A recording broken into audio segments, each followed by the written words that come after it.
Viridian, the Green Guide by My Head in the Clouds, Not Coming Down. A Boku no Hero fanfic. Chapter 10. Don't Die. How did Shoto get himself in these situations? There had been a trigger-enhanced next-level villain attack earlier that day, so he was doing the rounds, shaking down any trigger dealers he knew to try to get some leads, while the police tried to figure out the poor guy's identity. The first few had been just what he had expected, but the last one had shot up as soon as Ashua started asking questions, and now he was trying to figure out how to lead this guy away from populated areas. And he was a mutant type, so there was that. The dealer had a crab-type heteromorphic quirk, which hadn't been a big deal when his skin was just a bit more durable, and there was an extra pair of arms. But now his skin had hardened into an armored shell, and his hands had turned into razor-sharp claws, and Shoto couldn't erase it. So far, he'd just been dodging all of the villain's attacks, and waiting for the trigger to wear off. This batch must have been more potent than most, however, because they've been doing this dance for 10 minutes now, and the guy wasn't even out of breath. Sneak attacks were really much more effective. Not that he couldn't do drawn-out battles, but he didn't prefer them for various reasons. One of those reasons being that the longer he fought, the more likely it was for him to blink and miss something important, such as one of the claws reaching out and tangling itself in his capture weapon. Within seconds, the crab villain had managed to spin his claws in such a way that Shoto was tangled in his own weapon, and his hands were pinned to his side. Dang it.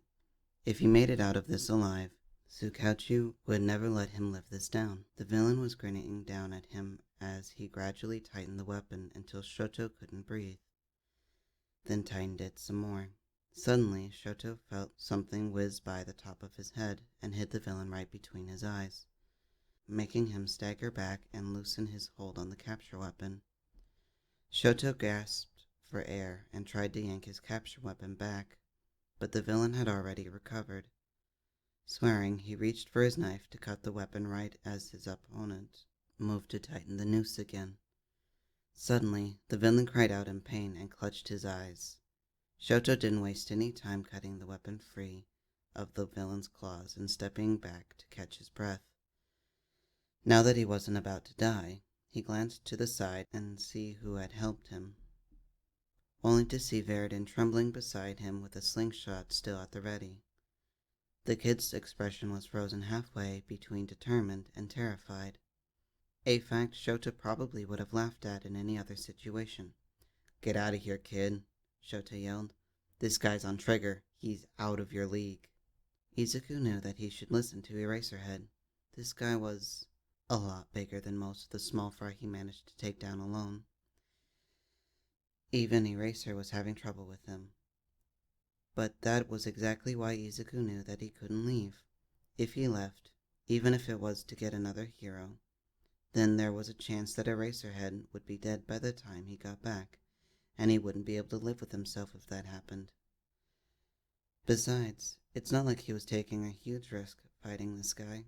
Eraser would probably save many more people than Izuku could if he survived this fight.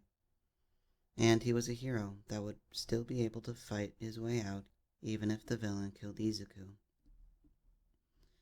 That was why Izuku didn't hesitate to run forward, ignoring Eraser's yells behind him as he switched his slingshot out for his pipes. If only one of them could survive this fight, Izuku had to make sure it was Eraserhead, and not a useless Doku like him.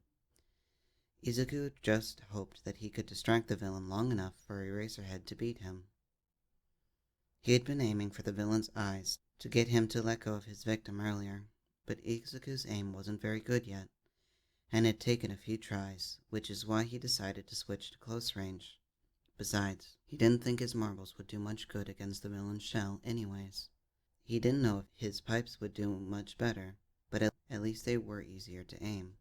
He tried to review what he knew about crabs as he got closer, but he couldn't think of any obvious weakness, except for maybe the joints. Even if the guy's skin was hardened to a shell, there had to be breaks in it so he could move around. and Izuku had had enough action figures break at the joints to know how fragile they were. He brought both pipes down on the bend of one of the villain's arms, hoping he was right, and had to duck quickly as one of the claws was aimed towards his head.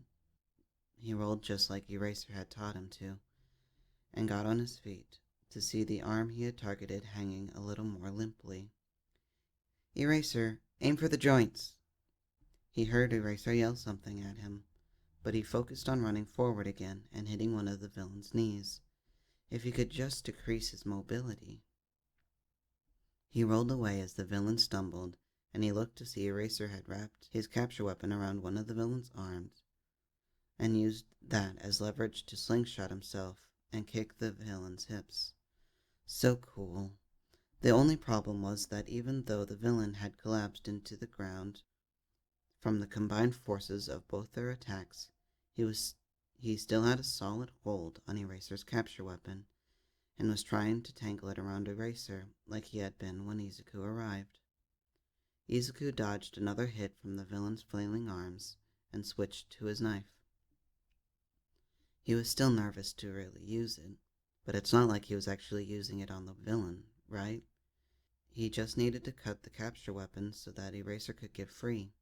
He unfolded the blade and ran forward, trying to slash the cloth as close to the villain's arms as he could. It took a few passes, since the cloth must be mixed with some kind of metal, but Eraserhead had gotten out his own knife, and together they managed to get him free. Izuku hesitated only a moment before tossing the pipes to Eraser, who caught them with a confused look on his face. "Your capture weapon isn't a good match for this villain. It's only going to keep getting tangled." Izuku's eyes widened as he realized he just told a hero what to do. "Not that you have to use my pipes. I mean, you obviously know a lot better than I do, and you've been doing this for a lot longer, and Viridian, look out!"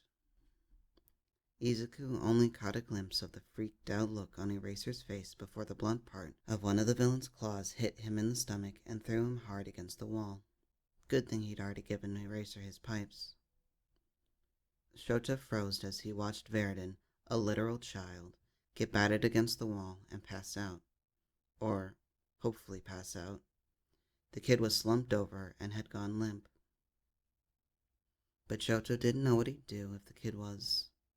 He turned back to the villain with rage in his eyes, clutching the pipes Viridian had given him like a lifeline as he practically growled. Big mistake. He ducked and dodged every attack the villain threw at him, and used the pipes to bludgeon the joints. He wasn't used to fighting with them, but he had to admit they were much more effective than his capture weapons against this particular villain. Within minutes, the villain collapsed into a pile on the floor and started to shrink down as the trigger finally wore off. Shoto texted Tsukachi to come pick up the villain and ran to help Viridian. "Kid, can you hear me?" Viridian groaned. "Eraserhead, are you okay? Did you win?" Shoto looked at the kid in shock. "Am I okay? Am I okay? You just got thrown against a wall, problem child. You're lucky you didn't die."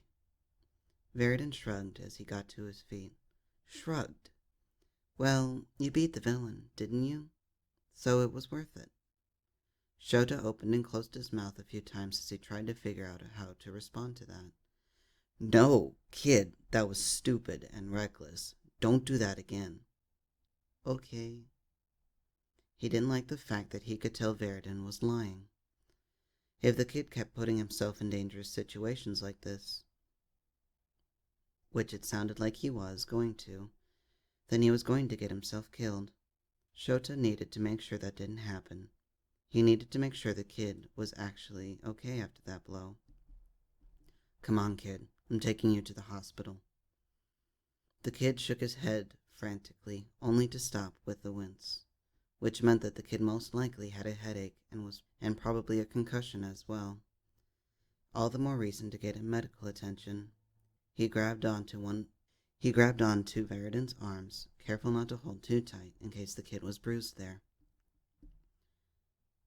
"No offense, problem child, but I'm not giving you a choice. You need a doctor." Viridian frowned, but stopped fighting and let Shota start leading him down the street towards the nearest hospital. Shota sighed in relief and tore his eyes away from the kid so he could see where he was going, which was why he missed the way the kid's arms wound up for a punch.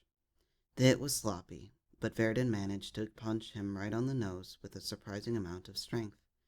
Instinctively, his hands went to his face as his eyes watered, and by the time he had recovered enough to see again, Viridian had already disappeared.